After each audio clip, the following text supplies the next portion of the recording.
Movie के शुरुआत में हम एक गाड़ी के अंदर रेडियो को देखते हैं, जिस पर बताया जा रहा था कि शहर में खाने पीने की चीजें खत्म हो गई है और हर तरफ भुखमरी फैल गई है। इसीलिए गवर्नमेंट को बच्चों और प्रेग्नेंट औरतों को मारने का कदम उठाना पड़ा ताकि और आबादी ना बढ़ सके। फिर हम गाड़ी में से एक आदमी को निकलते हुए देखते हैं, जो बहुत से लोगों को आप अपने साथ इस जगह पर लेकर आया था, और उन्हीं लोगों में एक कपल था, मियाँ और निको। फिर ये सभी लोग एक कंटेनर के अंदर बैठ जाते हैं। वहीं कंटेनर में एक औरत इंटरनेट पर न्यूज देखती है कि गवर्नमेंट ने यहाँ पर खाने के कमी की वजह से बच्चों और प्रेग्नेंट औरतों को मार रही है। फिर ये सब देखने के बाद मियाँ बहुत उदास हो जाती है, क्योंकि वह भी माँ बनने वाली थी। इसीलिए मियाँ और उसका पति निको कंटेनर में बैठकर इस शहर को छोड़कर जा रहे थे। तभी निको मियाँ को एक चॉकलेट देता है और कहता है कि इसे तुम तब खाना जब हम दूसरे शहर पहुंच जाएंगे, जहां पर हम अपने बच्चे के साथ बहुत खुश रहने वाले हैं। दरअसल इस बच्चे से पहले उनकी एक और बेटी भी थी, जिसको यहाँ के आर्मी ने मार दिया था। फिर थोड़ी देर बाद उनके कंटेनर का दरवाजा बजने लगता है। जब निको देखने जाता है तो अचानक दरवाजा खुल जाता है और बहुत सारे लोग कंटेनर के अंदर आ जाते हैं। तभी बहुत सारे लोगों को एक ही कंटेनर में जमा हुआ देखकर बाहर खड़ा आदमी, जिसके हाथ में गन थी, वह कहता है कि आधे लोग बाहर आ जाओ, हमारा दूसरा कंटेनर आ रहा है। तभी निको को भी उन लोगों के बीच में गन दिखाकर बाहर निकाल लिया जाता है। तब मियाँ कंटेनर के सुराख से देखती है कि निको को 107 नंबर के कंटेनर में भेजा गया है। फिर मियाँ निको से मोबाइल पर बात करती है। तब निको कहता है कि तुम फिक्र मत करो, हम एक ही जगह पर जा रहे हैं, हम फिर से एक साथ हो जाएंगे। बस तुम इस सफर के दौरान अपना और हमारे बच्चे का ख्याल रखना और वहाँ पर किसी भी इंसान का भरोसा मत करना। उसके बाद मियाँ का कंटेनर चलने लगता है। तब मियाँ रास्ते में देखती है कि गवर्नमेंट के लोग सभी बच्चे और प्रेग्नेंट औरतों को जमा करके उन्हें मार रही होती है।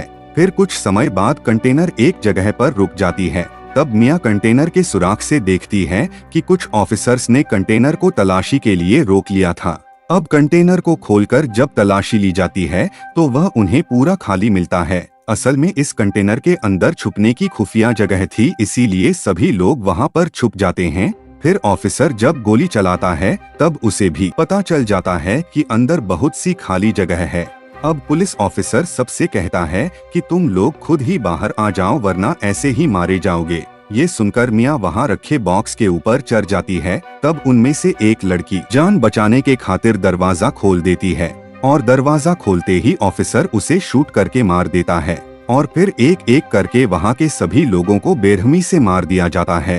फिर सभी लोगों को मारने के बाद उनके लाशों को ठिकाना लगा के कंटेनर को अच्छे से साफ करके उसे शिप पर भेज दिया जाता है और मियाँ जो बॉक्स के ऊपर जाकर छुप गई थी वह नीचे आ जाती है और निको को कॉल लगाकर बात करने की कोशिश करती है, मगर निको का मोबाइल बंद आ रहा था, जिससे मियाँ बहुत ज्यादा परेशान हो जाती है। फिर वह वहाँ पर मरे हुए लोगों के सामान चेक करने लगती है, जिसके अंदर से उसे कुछ जरूरतमंद सामान मिल जाते हैं, जैसे कि ड्रिल मशीन, पानी की बोतल, एक मोबाइल और एक स्टिक लाइट। उसके बाद वह कंटेनर शिप में रखवा दिया जाता है और रात भी हो चुकी थी। तभी समुंदर में तूफान आ जाता है। उस तूफान की वजह से मियाँ का कंटेनर जोर जोर से हिलने लगता है। वह मदद के लिए बहुत चिल्लाती है, लेकिन यहाँ उसकी आवाज सुनने के लिए कोई भी नहीं था। अब कंटेनर और भी ज्यादा जोर जोर से हिलने लगता है और उसका सर कंटेनर से टकरा जाता है, जिससे वह बेहोश हो जाती है। अब उसे जब होश आता है वह देखती है कि उसका कंटेनर समुंदर में डूब रहा है। फिर वह निको को कॉल करने की भी कोशिश करती है, लेकिन उसका मोबाइल टूट चुका था। तभी पास ही के एक कंटेनर से उसे चिल्लाने की आवाज सुनाई देती है। जब वह अपने कंटेनर के सुराख से देखती है तो उसे 107 नंबर वाला कंटेनर डूबता हुआ दिखाई देता है, जिसमें उसका पति निको था। तब अपने पति की ऐसी मौत देखा वह काफी ज्यादा दुखी हो जाती है और सोचती है कि अगर निको ही नहीं रहा तो मैं जिंदा रहकर क्या करूंगी। इसलिए अब वह खुद को भी मारने की कोशिश करती है, लेकिन तभी उसे अपने बच्चे का एहसास होता है और वह मरने का इरादा बदल लेती है। वह ये सोचकर बहुत खुश होती है कि बहुत जल्द इस दुनिया में उसका और निको का बच्चा आने वाला है और वह बच्चे के बारे में सोच सोच कर वहीं पर सो जाती है। फिर सुबह वह देखती है कि उसके कंटेनर में पानी भर रहा है और वह डूबकर मर रही है। तभी अचानक उसकी नींद खुल जाती है और ये सब उसका एक सपना था। उसके बाद वह कंटेनर पर रखे बॉक्सेस को खोलती है, जिसके अंदर से उसे बहुत सारे प्लास्टिक के डब्बे मिलते हैं। फिर वह डब्बों पर लगे रबर को निकालकर कंटेनर के सुराख को बंद करती है और इसी तरह उसने कंटेनर को अपने रहने लायक बना लिया था। फिर अगले दिन मिया को कॉल आती है, जो कि निको का था। वह उसे बताता है कि जब उस ऑफिसर ने तलाशी लेने के लिए कंटेनर को रोका था, तब मैं चुपके से उस कंटेनर से निकलकर भाग गया था और मैं जिंदा हूँ, तुम चिंता मत करो मिया। तब मिया उसे अपने बारे में बताती है कि निको, मेरा कंटेनर शिप से गिर गया था और मैं समुंदर के बिल्कुल बीचों बीच फंस गई हूँ। जिसे सुनकर निको कहता है कि तुम बिल्कुल फिक्र मत करो, मैं तुम्हें ढूंढ लूंगा, तुम बस अपना और बच्चे का ख्याल रखना। अब मिया निको से बात करके थोड़ा सुकून में आ जाती है कि वह जिंदा है। उसके बाद उसे खाने के लिए एक ब्रेड मिलता है, जिसे वह बहुत संभाल कर इस्तेमाल कर रही थी। और रात में फिर से समुंदर में तूफान आ जाता है, जिससे मिया बहुत घबरा जाती है और उसे दर्द महसूस होने लगता है और उसका बच्चा वहीं पानी पर डिलीवर हो जाता है और उसने ये दर्द बिल्कुल अकेले सहा था। उसके वहाँ बेटी पैदा हुई थी, जिसे देखकर वह बहुत खुश होती है और उसे गले लगा लेती है। वह उसका बहुत ख्याल रखती है और धीरे धीरे मिया भी बिल्कुल ठीक हो गई थी। लेकिन अब उसके पास पड़ा हुआ खाना भी खत्म होने लगा था। तब वह सोचती है कि आखिर वह कब तक इसी तरह कंटेनर में बंद रहेगी। तभी उसकी नजर ड्रिल मशीन पर पड़ती, जिसे लेकर वह कंटेनर के ऊपर छेद करके रास्ता बनाने की कोशिश करती है। तभी उसकी बेटी भी काफी रोने लगती है, जिससे वह नीचे आकर उसे संभालने लगती है।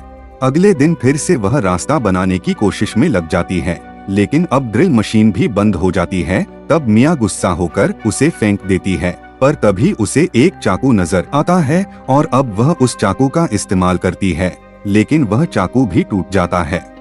फिर मिया देखती है कि उसके पास अब ना पीने के लिए पानी बचा था, ना ही खाना। उसकी हालत बहुत ज्यादा खराब थी और वह बेहोश हो जाती है। फिर बेहोशी की हालत में उसे अपनी बेटी नजर आती है, जिसे गवर्नमेंट के लोगों ने मार दिया था और साथ ही उसे अपने पास निको भी महसूस होता है।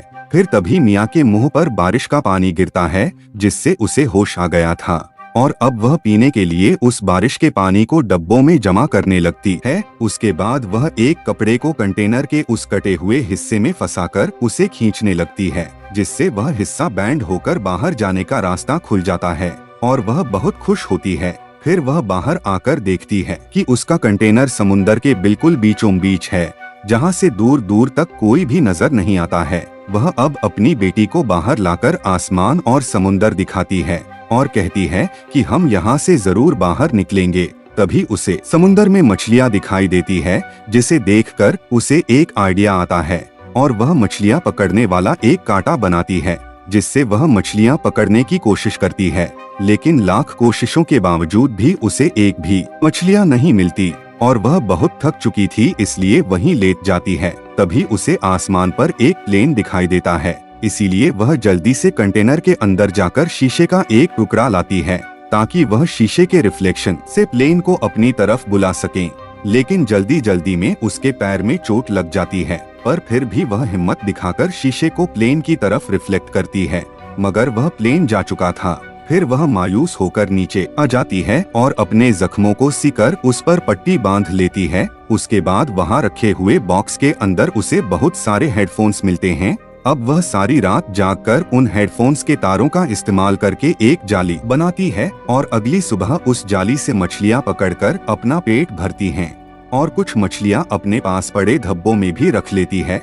वह रोजाना अपने हेल्प के लिए मैसेज लिखकर प्लास्टिक के डब्बों में बंद करके बहा दिया करती थी, ताकि कोई तो उसकी मैसेज पढ़कर उसकी मदद के लिए आए। फिर रात में मिया को निको का कॉल आता है, जो कहता है कि मिया मुझे माफ कर दो, मैं तुम्हें बचाने नहीं आ सका क्योंकि मुझे गवर्नमेंट के लोगों ने पकड़ लिया था और मुझे गोली लगी है। तब मिया कहती है कि नहीं, तुम्हें हम दोनों के खातिर आना ही होगा और कहती है कि हमारी बेटी हुई है जो बिल्कुल तुम्हारी जैसी है। वह उसे अपनी बेटी की आवाज भी सुनवाती है, लेकिन तभी उसका फोन बंद हो जाता है। तब मिया बहुत रोती है और कंटेनर के ऊपर ही सो जाती है। फिर इसी तरह 26 दिन गुजर जाते हैं और पानी कंटेनर के ऊपर तक आ जाता है। इसीलिए वह कंटेनर के ऊपर प्लास्टिक के डब्बों का इस्तेमाल करके एक छोटी सी कश्ती बनाती है, जिसमें उसने अपनी बेटी को लेटा दिया था। और तभी उसे एक पंछी दिखाई देती है, जिसे देखकर वह समझ जाती है कि आसपास जरूर कोई मछुआरा होगा। फिर रात हो जाती है और मियाँ के कंटेनर में और भी ज्यादा पानी भरने लगता है। उसकी बेटी की तस्वीर कंटेनर में ही रह गई थी। फिर मियाँ जब उसे लेने जाती है तब उसका पैर रस्सी में फंस जाता है। तभी ऊपर से उसकी बेटी की छोटी सी कश्ती पानी में बह गई थी और मियाँ अपने पाँव को किसी तरह रस्सी से निकालकर पानी के ऊपर आती है। लेकिन अब उसे अपनी बेटी कहीं पर भी नजर नहीं आती और वह पागलों की तरह उसे इधर उधर ढूंढने लगती है, मगर वह उसे कहीं पर भी नहीं मिलती। वहीं दूसरी तरफ मियाँ के बेटी के पास एक बहुत बड़ी व्हेल मछली आती है जो उस पर पानी गिराती है। तो मियाँ की बेटी रोने लगी थी। तब मियाँ अपनी बेटी की आवाज सुनकर उसके पास जाती है और अपनी बेटी से कहती है कि तुम चिंता मत करो, मैं आ गई हूँ। और मियाँ उसी कश्ती का सहारा लेकर सो जाती है। फिर अगली सुबह मियाँ अपनी बेटी से कहती है कि हमने वह सब किया जो हम कर सकते थे और असल में तुमने ही मेरी जान बचाई है और मुझे हिम्मत दी है। तभी मियाँ आसमान में कुछ पक्षियों को उड़ते हुए देखती है। तब वह उनके लिए मछलियाँ फेंकती है। उसके आसपास बहुत सारे पक्षी जमा हो जाते हैं। तभी दूर से मछली पकड़ती हुई एक लड़की की नजर उन पक्षियों पर पड़ती है। तब वह अपने पिता को अपना बोट वहाँ पर ले जाने के लिए कहती हैं। जब ये उधर आते हैं तो उन्हें मियाँ की बेटी मिलती है। तब वह उसे देखकर सोचती है कि इतनी प्यारी बच्ची आखिर कोई पानी में कैसे छोड़ सकता है। तभी उन्हें मियाँ की बेटी की कश्ती के साथ एक रस्सी बंधी हुई दिखाई देती है। जब वह रस्सी को खींचते हैं तब उन्हें मियाँ भी मिल जाती है। वह मियाँ को ऊपर खींचते हैं और वह लड़की उसे होश में लाने की बहुत कोशिश करती है, क्योंकि मियाँ बेहोश हो चुकी थी। मगर बहुत कोशिश करने के बाद भी वह होश में नहीं आती, क्योंकि मियाँ का सांस पानी में डूबने की वजह से बंद हो गया था। पर जब मियाँ अपने बेटी की रोने की आवाज सुनती है तो उसे होश आ जाता है और वह उनसे पूछती है कि मेरी बेटी कहाँ पर है। तब वह लड़की मियाँ के गोद में उसकी बेटी देती है। फिर बोट में वह लोग मेडिकल मदद को बुलाते हैं और मियाँ सबको देखकर बहुत खुश होती है कि उन्होंने उसकी और उसकी बेटी की जान बचा ली। और इसी के साथ ये मूवी यहीं पर खत्म हो जाती है।